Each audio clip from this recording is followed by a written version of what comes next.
चलिए आज दिखाती हूँ आपको मैं वान्या की अलमीरा को किस तरह से ऑर्गेनाइज करके रखती हूँ। आज मुझे इसकी अलमीरा को ना डीप क्लीन करना था और ये मेरे मंथली क्लीनिंग का एक पार्ट है, तो सोचा आप लोगों के साथ में भी इस वीडियो को शेयर करती हूँ। कुछ चेंजेस भी करने थे मुझे इस अलमीरा में, क्योंकि कपड़े ना बच्चों के पास ज़्यादा हो जाते हैं और स्पेस कम। आई थिंक ये मेरी नहीं, आप सभी की भी प्रॉब्लम होगी। अभी बीच में ना विंटर सीजन बहुत हाइप पर था, तो उसके जितने भी वूलन क्लोथ्स थे वो सारे के सारे ऊपर थे और बाकी जो कपड़े थे, जो उसकी ड्रेसेस हैं, वो धीरे धीरे करके नीचे चली गई। तो इसलिए इस अलमीरा को मुझे प्रॉपरली मैनेज करना था, जिससे कि वो अपने चीज़ों को ईजीली ले पाए। अब ये अलमीरा दो सेक्शन में डिवाइड है, कुछ कपड़े हैंगिंग में हैं और कुछ नीचे स्टैक में रखे हुए हैं। तो सबसे पहले जो नीचे कपड़े रखे हुए थे स्टैकिंग में, मैंने उन्हें अरेंज किया और एक सेक्शन को अरेंज करने के बाद ही मैंने अपने ऊपर जो भी हैंगर्स में कपड़े लगे हुए थे उनको निकाला, क्योंकि अगर हम सारे ही कपड़ों को ना एक साथ फैला लेंगे तो बहुत ज़्यादा डिस्टर्ब हो जाएगा और उन कपड़ों को अरेंज करना भी मुश्किल हो जाएगा। तो जब भी आप किसी भी अलमीरा को क्लीन करें तो सेक्शन वाइज डिवाइड करें। देखिए, सेक्शन में डिवाइड करने से ना आपको बहुत कम टाइम लगेगा। एक्चुअली ये होता है कि जब आपके सामने ना बहुत सारी चीज़ें फैली होती हैं, सपोज़ बहुत सारे आपने सारी की सारी अलमीरा एक साथ खाली कर ली, तो आप ना मेंटली भी डिस्टर्ब हो जाएंगे। अरे इतने सारे कपड़े हैं, इनको मैं कैसे अरेंज करूं? तो मेंटली वो डिस्टर्बेंस होता है, साइकोलॉजिकल इन सब चीज़ों का इफ़ेक्ट पड़ता है। तो अगर आप एक छोटे से सेक्शन को लेते हैं, उसको अरेंज करेंगे, तो माइंड में ऑलरेडी सिग्नल जाता है कि हाँ, ये तो बहुत थोड़े से कपड़े हैं, जल्दी काम हो जाएगा। तो सेक्शन वाइज डिवाइड करना इजी होता है कंपैरिजन टू आप पूरी अलमीरा को एक साथ खाली कर लें। अब सेकेंड थिंग, आप सभी कपड़ों को ना कैटेगरी में डिवाइड कर लीजिए। जैसे कि ये हो गए उसके वूलन स्वेटर्स, जिनको सभी को मैंने एक साथ स्टैक वे में रखा हुआ है। और यहाँ पर हो गई उसकी ड्रेसेस, डिफरेंट डिफरेंट टाइप्स की ड्रेसेस, जैसे कि डांगरी हो गई या फिर उसके कुछ स्कर्ट टॉप्स या जो वो एक्स्ट्रा टॉप वो पहनती है, वो सारी ड्रेसेस। अब जितने भी जीन्स या फिर वो वूलन लेगिंग्स पहनती है, उन सभी को मैंने एक साथ कंपाइल किया है। और यहाँ पर हैं उसके कुछ अंडरगारमेंट्स, ये हैं उसकी कुछ स्वेट शर्ट्स।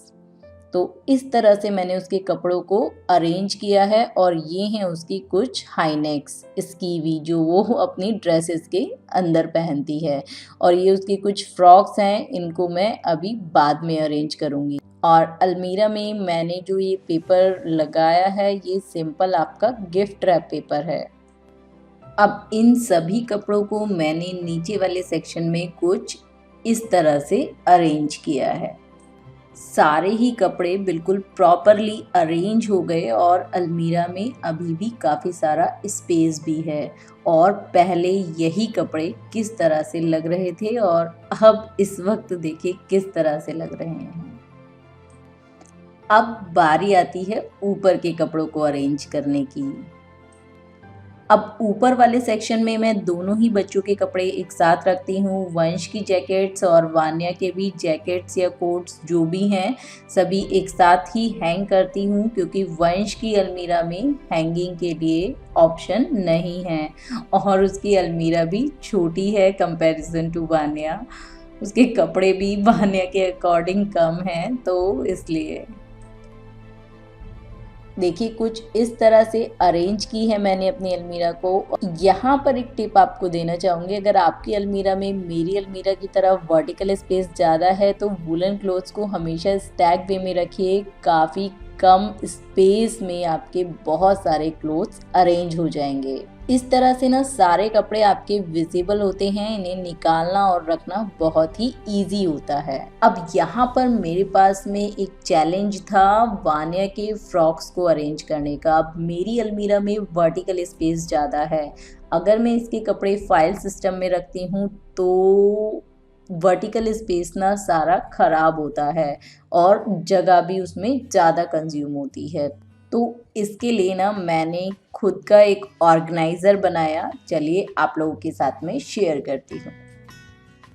अब देखिए मेरे पास ना ये इस तरह का कार्डबोर्ड का एक बॉक्स था। अब तो मुझे याद नहीं कि इसमें क्या आया था, बट हाँ काफ़ी टाइम पहले का ये रखा हुआ था और लकीली आज मुझे एकदम से स्ट्राइक किया कि ये बिल्कुल परफेक्ट है वान्या के क्लोथ्स के लिए।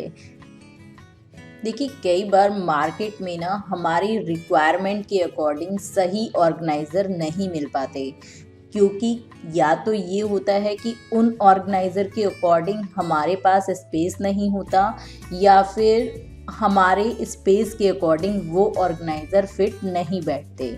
तो इससे बेटर है कि ऑर्गेनाइज़र ना आप अपनी नीड के अकॉर्डिंग खुद बनाइए तो ज़्यादा बेटर होता है, उनका आउटपुट ज़्यादा अच्छा आता है कंपैरिजन टू मार्केट के ऑर्गेनाइज़र के बजाय। मैं ऐसा नहीं बोल रही कि आप मार्केट के ऑर्गेनाइज़र ना खरीदें, बट ऑर्गेनाइज़र लेने से पहले एक बार अच्छे से ज़रूर सोच लें, समझ लें कि क्या वाकई में वो आपकी अलमीरा में या जिस भी जगह आप उन्हें यूज़ करने जा रहे हैं वहाँ पर प्रॉपरली फिट हो भी पा रहे हैं या नहीं। क्योंकि अगर वो आपकी पर्टिकुलर जगह पर फिट नहीं होंगे तो यूज़लेस हैं। मैं बहुत ज़्यादा जल्दी में काम कर रही हूँ तो इसलिए मैंने मार्किंग प्रॉपर नहीं की है। आप बनाने से पहले एक बार अच्छे से मार्किंग कर लीजिएगा। अब इस ऑर्गेनाइज़र को बनाने के लिए भी एक मैं आपको टिप देती हूँ। जब भी आप इस ऑर्गेनाइज़र को बनाएं तो बस इस बात का ध्यान रखें, ये जो साइड है ना, इस साइड को बहुत ज़्यादा आप पतला भी ना करें और बहुत ज़्यादा आप इसे चौड़ा भी ना रखें। क्यों मैं ऐसा बोल रही हूँ, अगर आप इसे बहुत ज़्यादा पतला कर देंगे तो फिर इस ऑर्गेनाइज़र की जो स्ट्रेंथ होगी ना वो बहुत कम हो जाती है।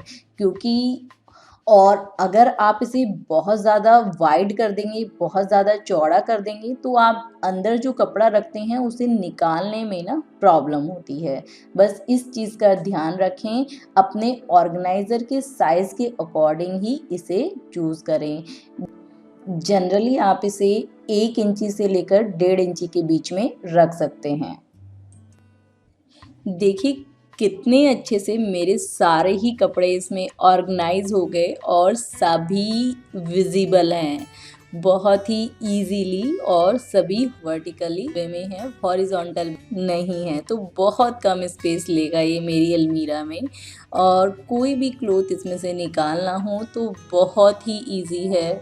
और इस ऑर्गेनाइज़र को मैं रखूँगी अपनी अलमीरा में लेफ़्ट कॉर्नर में। इस ऑर्गेनाइज़र के आगे मैंने वान्या के कुछ इनर वियर्स रखे हैं, जिससे कि मेरा जो ऑर्गेनाइज़र है वो प्रॉपरली यूज़ हो जाए। बहुत ज़्यादा मैंने एक हाई स्टैक नहीं रखा है इसके आगे। और डोर के साइड में मैं यूज़ करती हूँ अपने पर्स, जो कि मुझे फ्रिक्वेंटली बेसिस पर काम आते हैं। लास्ट बट नॉट लीस्ट, बच्चों की जो सॉक्स होती हैं वो मैं रखती हूँ अपने इस ऑर्गेनाइज़र में। मैंने पहले भी आपके साथ में किसी वीडियो में ये शेयर किया है अपना ऑर्गेनाइज़र। ये सिंपली मेरे पास में एक बाउल का सेट था, और इस तरह का जो ऑर्गेनाइज़र होता है आपको जनरली कप सेट्स में बहुत ही ईजीली मिल जाता है। और इस तरह के ऑर्गेनाइज़र में ना आप बच्चों के ग्लव्स, हैंकीज, सॉक्स या फिर बच्चों के जो अंडर गारमेंट्स होते हैं, जो छोटी छोटी चीज़ें नहीं मिल पाती, उस तरह की चीज़ें बहुत ही अच्छे से आप ऑर्गेनाइज कर सकते हैं। और बहुत ही ज़्यादा यूज़फुल है ये ऑर्गेनाइज़र। बट इसे मैं वान्या की अलमीरा में नहीं रखती हूँ उस जगह पे जहाँ पे वान्या ईजीली इसे अप्रोच कर सके। देखिए सारे ही कपड़े ना कितने अच्छे से विजिबल हैं, और कपड़ों के बीच में मैंने रखा है थोड़ा सा गैप, जिससे कि इन्हें निकालना या फिर इन्हें रखना ना इजी हो, एक दूसरे में कपड़े मिक्स ना हो। बस निकालते वक्त थोड़ा सा आपको कॉन्शियस होना है, ध्यान देना है और रखते वक्त भी थोड़ा सा ध्यान रखना है। अगर आप थोड़ी सी भी प्रिकॉशन करते हैं और इस तरह से अपनी अलमीरा को ऑर्गेनाइज करके रखते हैं तो बिलीव मी गाइस, आपकी जो अलमीरा है ना वो कभी डिस्टर्ब नहीं होगी। बस आपको थोड़ा डेली बेसिस पर इसको ध्यान देना है। अगर आपको मेरा ये छोटा सा एफर्ट अच्छा लगा हो ना तो प्लीज़ कमेंट करके ज़रूर बताइएगा। मुझे आपके कमेंट्स का और लाइक्स का इंतज़ार रहता है। फिर मिलेंगे किसी नेक्स्ट वीडियो में, तब तक के लिए bye bye, take care, love you guys.